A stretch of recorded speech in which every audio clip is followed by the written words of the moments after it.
ngayon kung titingnan nyo, may lumabas din balita kanina na kung saan sabi po dito, hahanapin pa rin si Bato o hahanapin pa rin daw ng ating mga otoridad itong si Senator Bato. Sabi pa dito mga kababayan, hindi na itutuloy ng Department of the Interior and Local Government, DILG, ang pagdideploy daw po ng 10,000 na task force para tugisin itong si Senator Ronald Bato de la Rosa.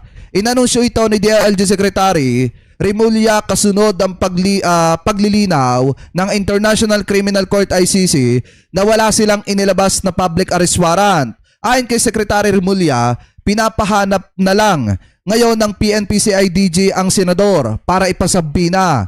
Inaalerto na rin daw ang mga otoridad ang lahat ng airport at pantalan sa bansa, pero nilinaw ni Remulla na hindi ito aarestuhin ang senador. Posible ba yon mga kababayan?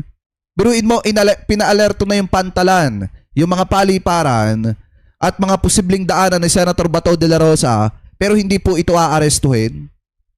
Naniniwala pa kayo dyan mga kababayan? Kaya ka para sa akin Senator Bato, lawakan mo utak mo. Alam ko naman may mga tagapayo ka dyan.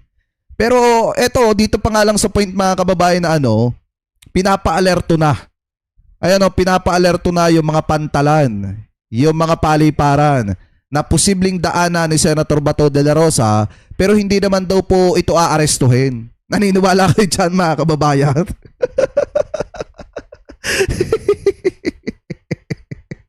Kaya nga sa totoo lang mga kababayan, itong 10,000 task force na to, hindi ako naniniwalang nabuwag na yan. Yan ay nakakalat para arestuhin si Senator Bato. Kaya nga ako sa Senator Bato, matakot ka na. Kasi anytime, anywhere, pwede ka talagang maaresto. Yawa ka. Diba? Pwede ka talagang maaresto dyan. At pag naaresto ka, o di ka ang second version ni Digong, na madadala papuntang dahig. Biruin mo, naka-alerto na ang lahat ng paliparan at pantala na pwede mong takasan o pwede mong labsan. Diba kung magtatago ka sa ibang bansa? Tapos ngayon, kung titingnan nyo mga kababayan, bukas ilalabas po yung sampina niya. At patuloy pa rin yung paghahanap sa kanya. Kaya nga mga kababayan, kung kay Senator Bato, wag na siyang magpakita sa Senado bukas. Wag na siyang makiisa sa gaganaping pagpapatalsik kay Tito Sen. Wag na siyang maging kabahagi noon. Kasi sa totoo lang mga kababayan, kung ako kay Senator Bato de la Rosa, uunahin ko ang sarili ko kaysa ang sarili ni Sara Duterte. Kasi si Sara Duterte, wala namang malasakit yan. Wala namang malasakit yan mga kababayan. Kay Bato de la Rosa, kay Bongo, kay Robin Padilla, walang malasakit si Sara Duterte dyan. At wala siyang pakialam sa mga yan, kung makulong man yung mga yan. Diba? Kaya nga kung ako kay Senator Bato, ipaubaya niya na sa Senado yung trial ni Sara Duterte. Hayaan nilang magkaroon ng trial. Diba? At kung ako sa Senator Bato de la Rosa, huwag kang magtututulog. Kasi baka mamaya paggising mo, pinopusasan ka na. Baka mamaya paggising mo, pinopusasan ka na. Diba? Kaya kung ako sa'yo, isipin mo na maraming beses yung payo ko bilang isang netizen. Kasi ako baser mo. Ngayon lang ako magiging concern sa'yo. Huwag ka nang magpakita sa Senado bukas. So kayo, mga kababayan, kung kayo tatanungin, sa inyong palagay, dapat pa bang magpakita sa Senado bukas si Senator Bato de la Rosa or hindi na? Mga kababayan, comment below na lamang po ako ano po masasabi nyo. Hingil po dyan, hindi ko tinatakot si Bato. Sinasabi ko lang mga kababayan yung totoo. Na kapag ka nagpakita siya, maaaresto siya mga kababayan. Hindi pa nanakot yan. Sinasabi ko lang yung totoo. Ano po? Anyway, mga kababayan, comment below na lamang po kung ano po ang masasabi nyo. Hingil po dyan mga kababayan. O sabi dito ni Primus Vlog, Jake, hindi mo kayang takutin yan. Bato nga eh. Maniwala kayo. Pag yan naaresto, magiging graba na lang yan. Magiging graba na lang yan. Pag yan naaresto, graba ang kalalabasan niya. Pag minalas-malas pa nga mga kababayan, magiging S1 na buhangin na lang yan. Diba? Alam nyo mga kababayan, sa totoo lang, ang Bato lumalambot yan. I-drill mo nga lang, lalambot na yan eh. Diba? Pag ginamitan mo nga ng jackhammer yan, lalambot at lalambot yan. Ganyan na mangyayari kay Bato. Pag minalas-malas yan, magiging S1 na buhangin pa yan. Anyway, mga kababayan, comment below na lamang po kung ano po masasabi nyo hinggil po dyan. At ngayon, punta naman po tayo dito. Alam nyo, sa totoo lang, tanga lang yung abogado na naging vice mayor na magsasabi ng ganito, na handa niyang ibuwis yung buhay niya para sa isang walang kwentang vice-presidente. Eto, katulad nito mga kababayan, saan kayo nagkatala?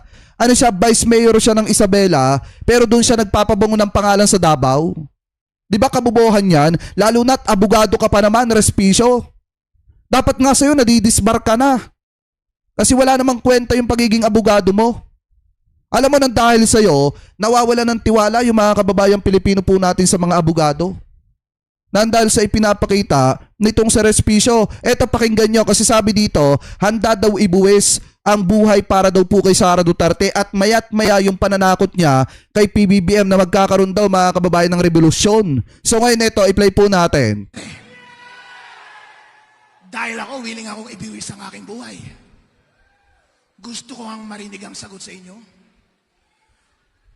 Handa ba kayo sa isang revolusyon? Handa ba kayong ibuwis ang inyong buhay para kay Bibi Sara Duterte? Walang gaanong sumasagot. Walang gaanong sumasagot mga kababayan. Kasi sino ba naman ang ututong magbubuwis ng buhay sa walang kwentang vice-presidente? Kapatid, i-impeach na daw nila si Bibi Sara Duterte. Papayag ba kayo? Yung. Pero nagkakabayaran na sila sa house ngayon eh. O, nasa ng ebidensya mo? Mga tanga talaga itong mga mokong na ito, na mga congressman. Alam naman nila na kapag natuloy yung impeachment trial at bago magtapos yung impeachment trial, by legal strategy, pwedeng mag-resign si VP Sara Duterte. At yung ang tanong mga kababayan, eto, Attorney Respicio, kung hindi ka ba naman sukdulan ng bobong abogado ka, eto, sa tingin mo magre-resign si Sara Duterte sa taas ng pride niyan? 'Di ba? May mismong si Sara Duterte na nga nagsabi hindi siya bababa sa pwesto niya. 'Di ba?